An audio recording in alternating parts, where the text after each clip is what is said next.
우리 함께 옆 사람 앞뒤 좌우로 한번 인사해 보겠습니다. 사랑합니다. 축복합니다.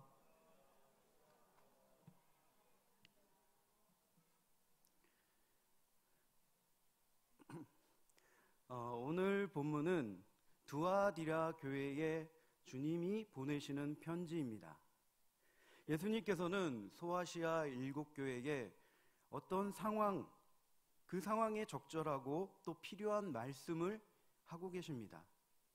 이 교회들은 실제로 역사적으로 존재했던 그런 교회들입니다. 그리고 이 편지들은 주님의 말씀으로 시대를 초월하여 앞으로 세워질 모든 교회들에게, 그 교회들에게도 말씀하신 겁니다. 이 땅에 있는 교회들은 각각 독특한 그러한 특징들을 가지고 있습니다. 어떤 교단적인 배경들이 다르고 또 예배를 드리는 어떤 형식들도 조금씩 다릅니다. 또 목회 스타일도 다릅니다. 교리적으로도 강조점의 차이가 있습니다. 교회의 그 모든 교육적 방법과 내용에도 차이가 있습니다. 그러나 이런 다름에도 모든 교회가 동일해야 하는 것이 있습니다. 모든 교회는 거룩함을 추구해야 합니다. 모든 교회는 하나님만을 높이고 예배해야 합니다. 모든 교회는 주님만을 높여야 하는 겁니다. 또 모든 교회는 하나님께서 미워하시는 죄에 대하여 타협적이거나 또 관대해서도 안 됩니다.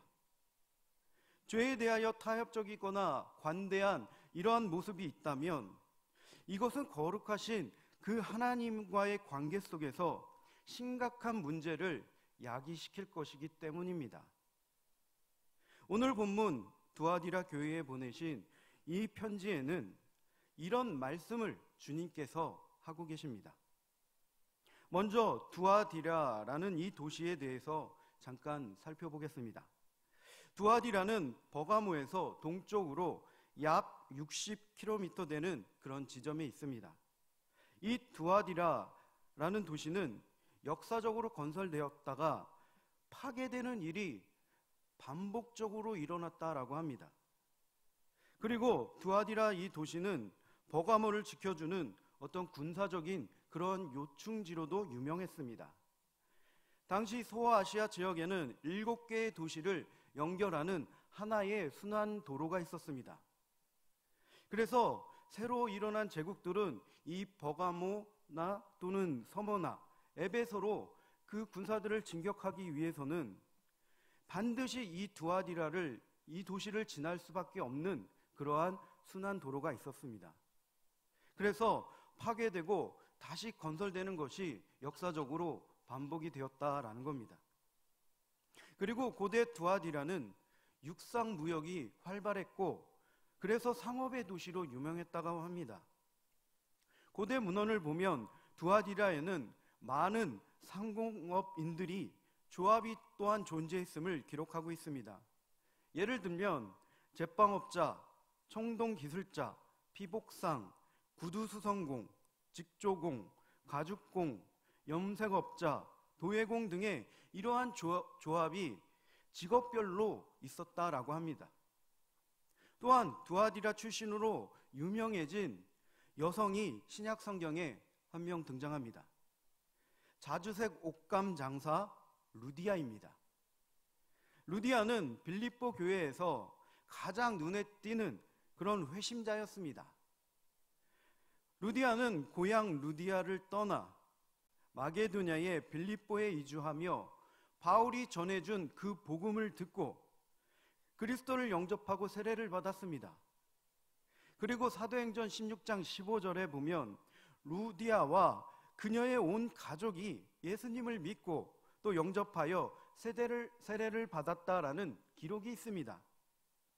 여기에서 추측할 수 있는 것은 어떻게 두아디라에 교회가 설립되었을까 하는 겁니다. 아마도 예수님을 영접한 이 루디아와 그녀의 가족들이 고향 두아디라로 귀향해서 교회를 어떻게 세웠거나 또 그 교회를 세우는데 크게 기여했을 것으로 우리는 볼 수 있습니다. 분명한 것은 루디아는 사도 바울의 그 선교의 큰 재정 후원자 중에 하나였다라는 겁니다. 고대의 이 장사꾼은 왕족과 귀족 등 최상위층 사람들이 입는 그러한 옷감을 판매하던 엄청난 부자였습니다. 주님께서 두아디라 교회에 편지를 보내실 만큼 이때의 두아디라 교회는 나름대로 이렇게 부흥하고 있었을 겁니다. 먼저 본문 18절을 우리 같이 한번 다시 읽어보도록 하겠습니다. 18절 말씀입니다. 두아디라 교회의 사자에게 편지하라. 그 눈이 불꽃 같고 그 발이 빛난 주석과 같은 하나님의 아들이 이르시되. 아멘. 지금까지 살펴본 우리 세 교회, 이 세 편지, 그와 마찬가지로 첫 절은 발신자의 그 정체성에 대해서 밝히고 있습니다. 요한계시록 1장 14절과 15절에서도 주님을 이렇게 묘사하고 있습니다. 그의 머리와 털의 희기가 흰 양털 같고 눈 같으며 그의 눈은 불꽃 같고 그의 발은 풀무불에 단련한 빛난 주석 같고 그의 음성은 많은 물소리와 같으며. 오늘 본문 18절과 거의 똑같습니다. 여기서 눈은 불꽃 같다라고 합니다. 이것은 모든 것을 꿰뚫어보는 그런 강렬한 눈을 말합니다. 외형뿐만이 아니라 속사람까지 모두 보고 알 수 있는 눈입니다. 교회의 외형과 어떤 드러나는 모습, 그리고 그 교회 안에 있는 모든 생각들까지도 모두 아시는 주님이시다라는 말씀입니다. 그리고 그분의 발은 빛나는 주석 같다라고 합니다. 이것은 주님께서 심판의 주이심을 말씀하고 있는 겁니다. 모든 더럽고 추악하고 또 부패하고 타락한 죄들을 그분의 발로 밟으시겠다라는 겁니다. 그런데 1장과 오늘 본문의 말씀 속에서 묘사된 예수님에는 커다란 차이점이 하나 있습니다. 1장 13절에서는 주님의 정체성을 이렇게 말씀합니다. 촛대 사이에 인자 같은 이가 발에 끌리는 옷을 입고 가슴에 금띠를 띠고.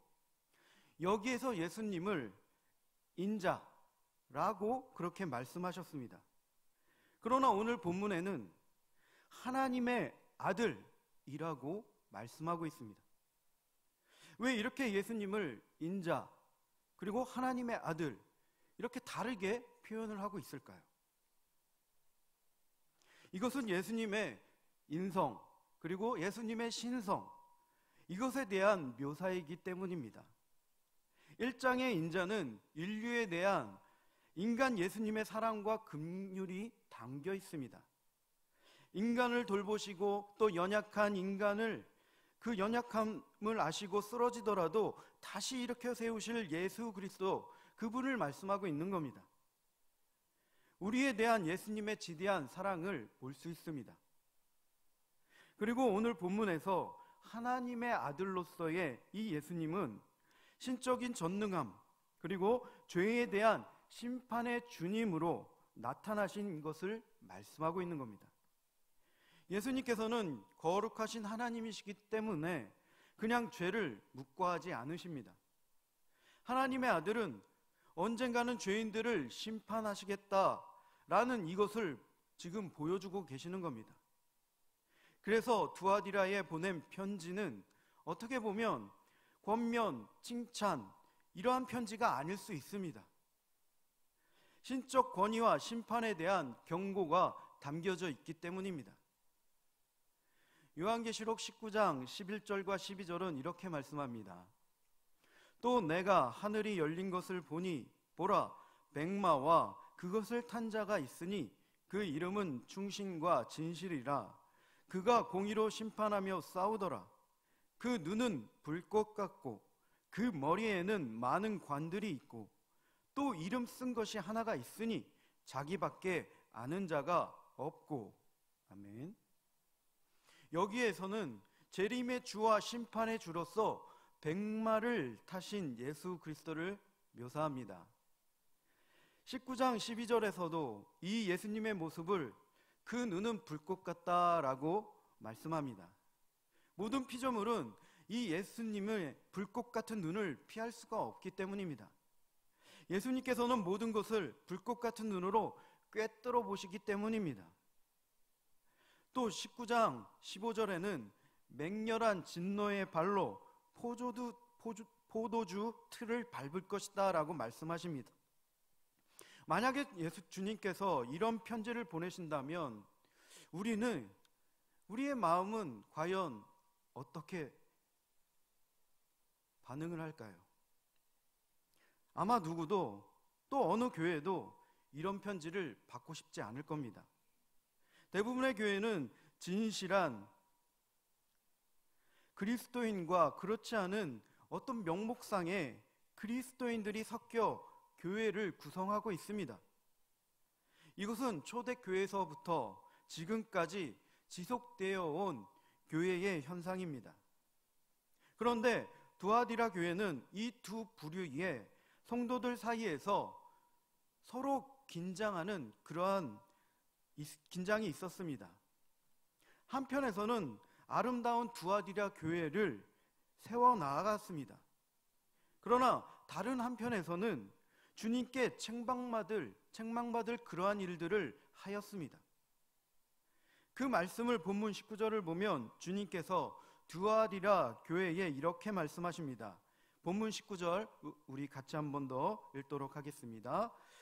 내가 내 사업과 사랑과 믿음과 섬김과 인내를 아노니 내 나중 행위가 처음 것보다 많도다.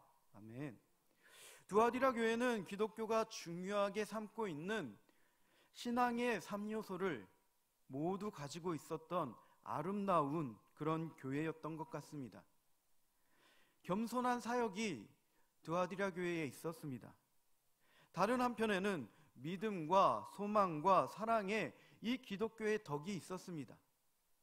주님께서는 그들의 사랑과 믿음을 안다라고 말씀하십니다. 로마 제국의 통치하에서 이 두아디라 교회의 믿음을 지키는 그 열심을 아신 겁니다. 그리고 두아디라 교회의 이웃을 향한 사랑의 수고와 형제 사랑에 대한 섬김도 아신다라고 말씀하셨습니다. 분명하게 이 두아디라 교회는 믿음과 사랑이 충만하고 풍성했던 교회였습니다. 소망이라는 단어를 주님께서는 직접적으로 언급하고 계시지는 않습니다.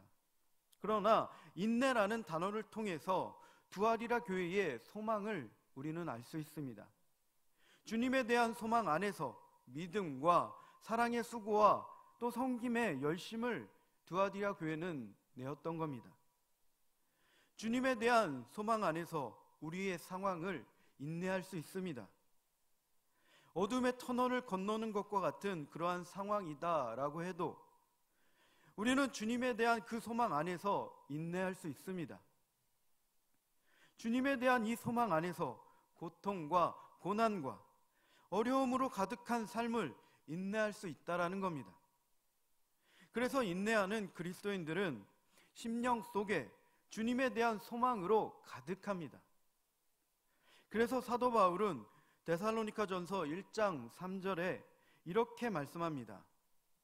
너희의 믿음의 역사와 사랑의 수고와 우리 주 예수 그리스도에 대한 소망의 인내를 우리 하나님 아버지 앞에서 끊임없이 기억함이니. 아멘. 믿음과 사랑과 소망의 인내를 사도 바울은 말씀하고 있습니다.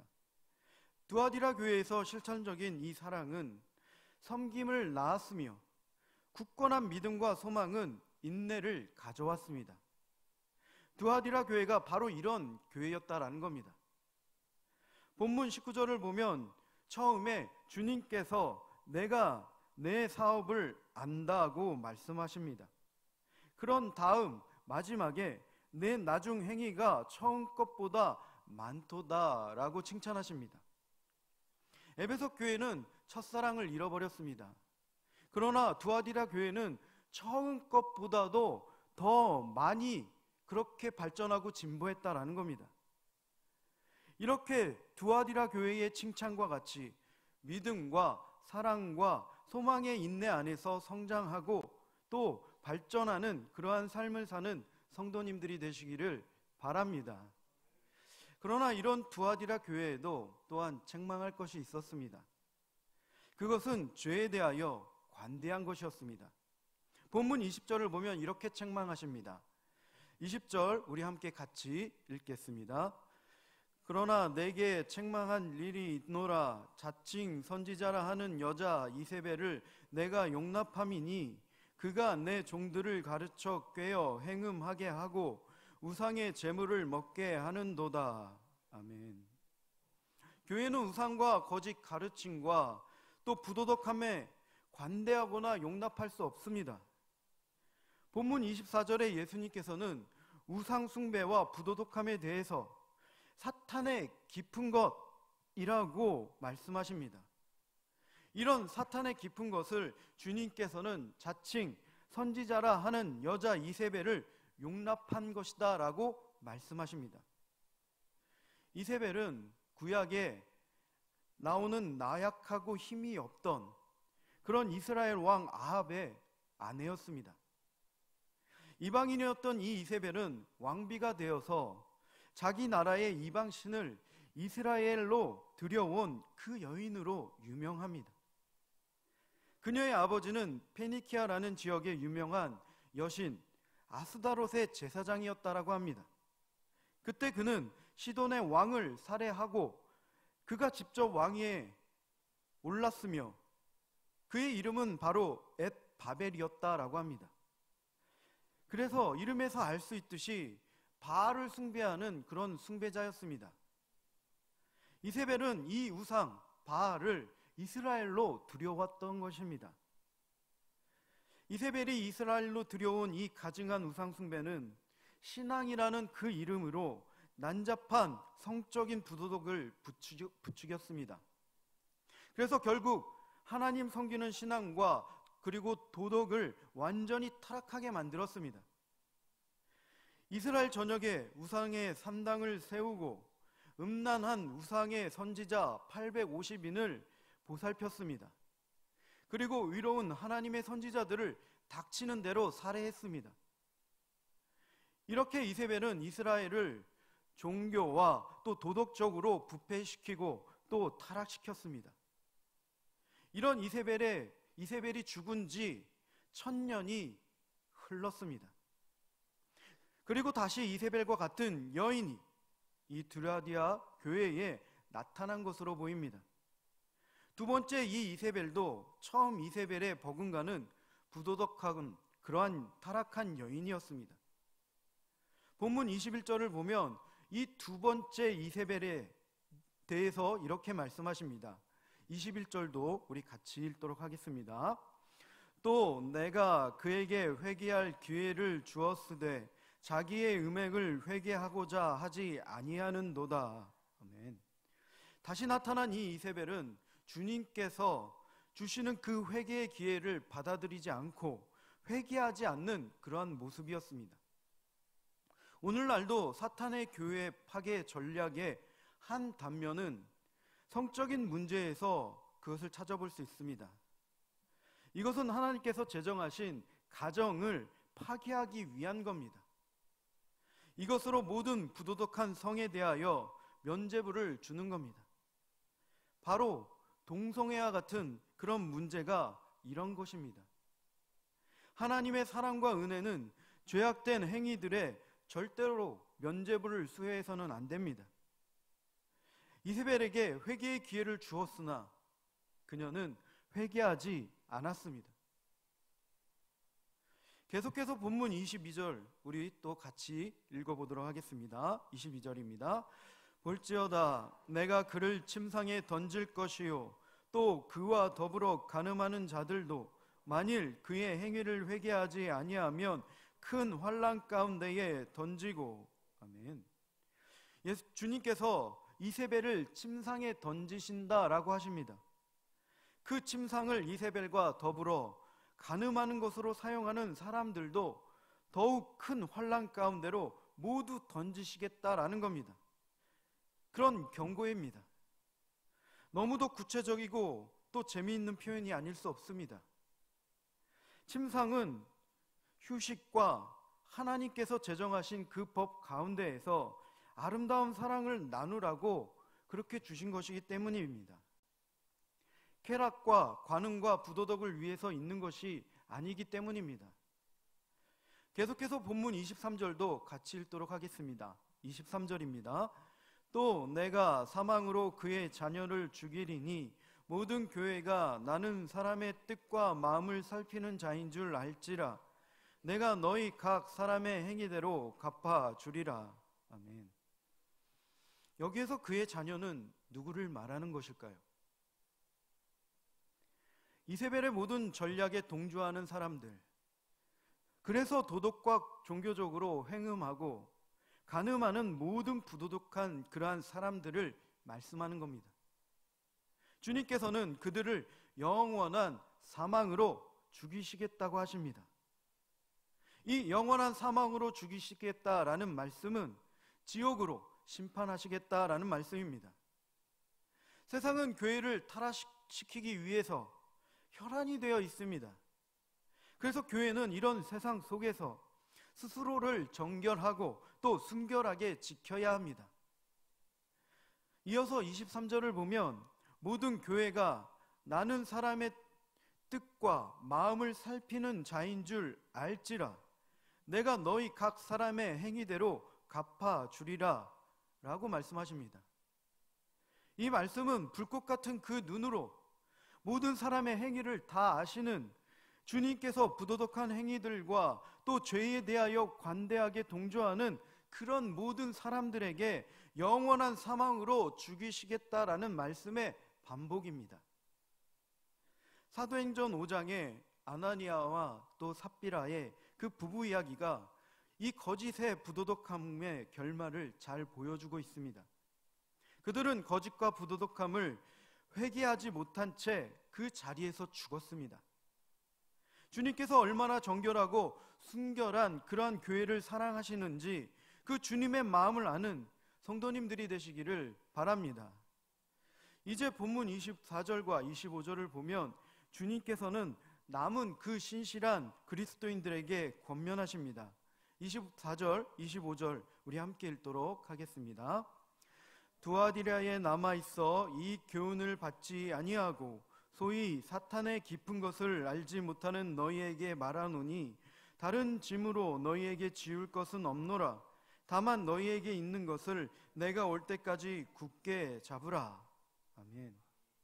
예수님께서는 사탄의 깊은 것을 알지 못하고 또 이세벨의 교훈을 따르지 않았던 남아있는 두아디라 교인들을 아십니다.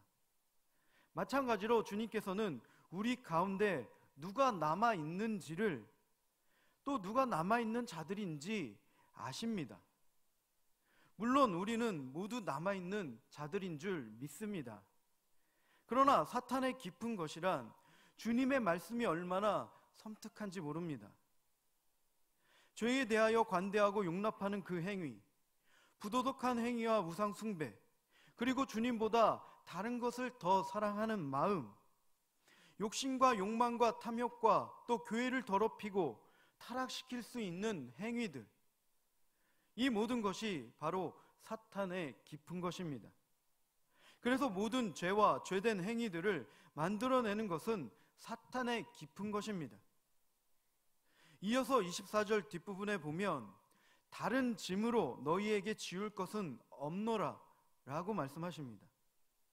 예수님께서는 두아디라 교회에 신실한 그 믿음 안에 남아있는 그 그리스도인들에게 말씀하고 계시는 겁니다.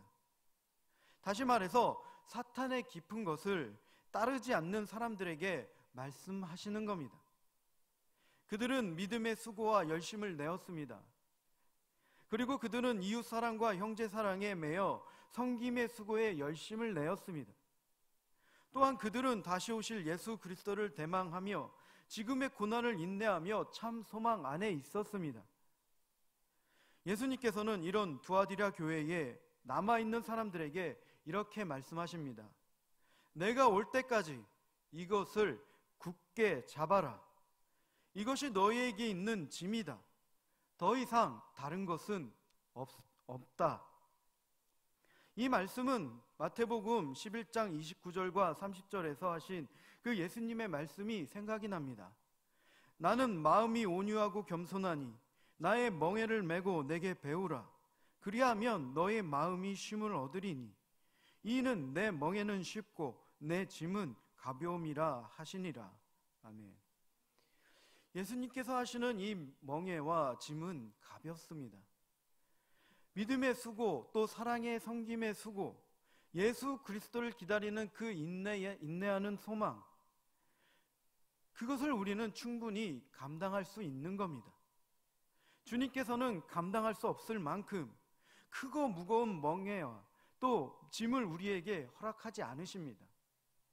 다음으로 본문 26절과 27절을 보면 주님께서는 이기는 자와 끝까지 남아있는 신실한 그 그리스도인들에게 두 가지 복을 약속하십니다.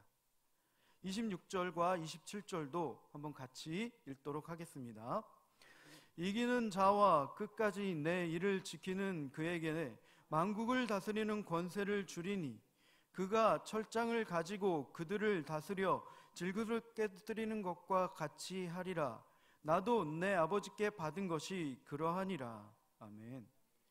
이기는 자와 끝까지 내 일을 지키는 사람들에게 주님께서 약속하십니다. 구원받은 나의 자녀들은 장차 이 말 하나님의 왕국에서 나와 함께 영원한 통치에 참여할 것이다. 우리는 주님과 함께 이 세상을 통치할 겁니다. 우리는 주님과 함께 모든 민족과 나라를 다스릴 것입니다. 이 약속에 대한 확신을 주님께서는 이렇게 말씀하십니다. 내가 너희에게 줄 이 권위는 아버지 하나님께서 나에게 주신 것과 동일하다. 주님께서 가지신 권위와 또 마지막 날에 우리에게 주실 권위가 같다라는 겁니다. 언제일지도 모르는 그 미래의 어느 날 주님께서는 우리의 왕국을 건설할 것입니다. 주님의 권위와 그 능력으로 주님의 왕국을 세우실 겁니다.